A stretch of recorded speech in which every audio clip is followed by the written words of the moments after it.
Immanuel Kant, 18th century German philosopher, asks, what does it mean to be good? The only good thing without qualification is the good will to do the right thing. Basically, you can use the traits and resources you have to do good or evil. Now, in this video, we're going to go through some of Kant's ideas on morality, as well as 9 different issues that you can clear up for your online store in terms of ethics. So, you can use your business to do good or evil. Kant says that will that you have to do good is always seen as good. For Kant, your actions matter if they're driven by the positive intention, not by what you will get out of those actions. For example, if you donate a number of your profits to a charity because you read a blog on how it increases conversions, then you might get a frown from Emmanuel. But if you donate to that charity because you actually want to get plastic out of the ocean, then good on you, send me your website. Now, Kant says that morality is a system of rules that you place on yourself. You shouldn't do what your parents or your government told you to do because they told you to do so. You should do what you know is a good through reason. It's kind of like Nietzsche's slave morality, but that is another video. What Kant is trying to do is link morality to logic. He's saying that being a bad person doesn't make sense in society. It's just going to hurt you. Now we're getting to what he calls his categorical imperative.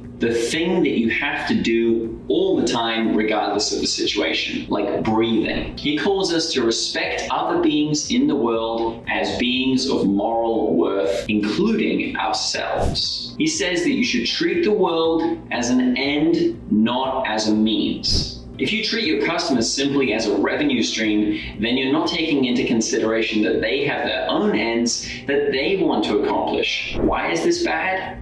Because if everybody did this, the world would be pretty screwed up. And under global capitalism, this might be kind of happening a little bit. So understanding ethics can help you, can help your customers, and the whole world's well-being, which is a pretty noble cause. So let's say your business is thriving more than ever. You have a steady stream of customers visiting your online store, sales and revenue are skyrocketing, exceeding your expectations. It's a complete hit, but then your business comes crashing down. Sales drop, you get a bunch of emails, it's all going bad. Why is this happening? Well, you might have broken an ethical rule, guideline, or simply broken the law. When you know the dangers you might encounter, you'll be able to avoid them. Remember that 43% of consumers spend more on businesses that they're loyal to, and building a trusting relationship with them can increase your profits by up to 95%. People just don't buy from random stores. So now, 9 ethical issues in e-commerce that you need to be aware of. If you think that piracy only happens on the high seas, think again, because the first one we'll be tackling is online piracy. This is a great challenge that plagues online businesses. It's when an unauthorized party takes ownership of electronic intellectual property. This may happen out of ignorance of the law. In other cases, it might be an accident. Let's take a look at the common violations. First up, imitative logos. Your logo is an essential part of your branding. It's designed to represent your business to your target audience. To spend less, other people might copy an already existing design. Then you've got plagiarized content. For starting businesses, they might not have enough budget for content marketing. They might copy blog posts, newsletters, product descriptions, captions, videos, which brings us to image and video theft.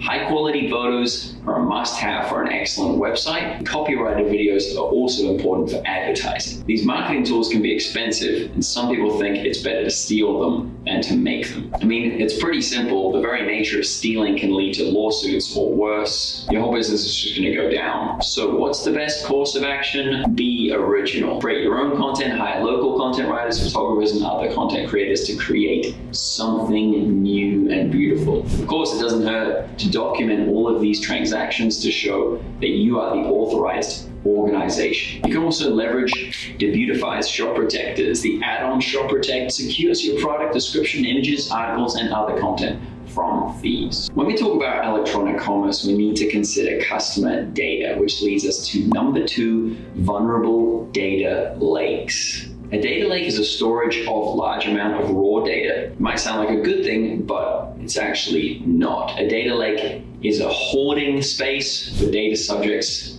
where people think that someday all of this data might be useful, but they're prone to security breaches. They can also slow down your whole system, and you probably won't be able to keep track of all of these people. But most of all, they are unethical and bordering on illegal in many places. Storing identifiable personal details of users is illegal. It's a matter of privacy concerns such as general data protection regulation. However, many organizations hold users' personal details for profit. They are endangering the privacy of their customers, which can create a huge problem for the business itself. Then we have number 3, web tracking. Online companies track individuals' movement on their web activities with log files. They might use this data to install software that can pluck relevant information from files in-house, but the tracking software and special files called cookies can monitor your customers' stored tracking history. What does that mean for customer privacy, Connor? Well, the computer will know everything about your visitation to web pages and history. In fact, certain data mine applications look for internet browsing history of your users. Thankfully, many smart end users install applications so as to control cookies, combat web trackers. Computer end users can also protect the data by erasing browser cache and cookies. Some e-commerce businesses also need to be aware of electronic deception with their payment systems. Your customer's identity on your electronic payment system should be the utmost confidential. But it's not just the customers that have problems here. Data protection also covers your employees. Some companies install monitoring systems to identify employees who are doing non-business activities during business hours. It can monitor email and other activities. A lot of people are going to find this inappropriate and unethical, so I wouldn't do that to your employees. Then we have number 4, cybersquatting. This refers to registering an existing domain name with the intent of selling it for a higher price. The people who do this are called cyber squatters. They usually target well-known organizations. Basically what happens is the person or the company registers and purchases another company or organization's domain. Then they're going to extort that original trademark's owner. The payment's going to occur when they get the price that they asked for. To protect your business, you can leverage authentication and non-repudiation. Unlike physical stores, you have to worry about number 5, web spoofing. This electronic deception relates to an attacker creating a fake website. They'll make it look like the original website to bait customers for credit card details. For example, there was a bogus website called Amazon.com. They used the number 0 instead of the letter O. Unsuspecting visitors are going to just browse and put in their credit card as if it was the real Amazon. Then there's email spamming, number 6. Spamming is when attackers send users fake emails that contain viruses or malware. Malicious programs delivered quietly can steal information on your computer, and it can also include clickable links that defraud. This activity is called phishing, phishing spelled with a PH. Others also broadcast unwanted advertisements to customers. So as an e-commerce business, you gather customer emails, right? You can keep in touch with them, and they also have the option to send you an email or opt out to that email subscription. To continue building trust with your customers, don't spam your subscribers with heaps of emails. Find a good balance so that you don't,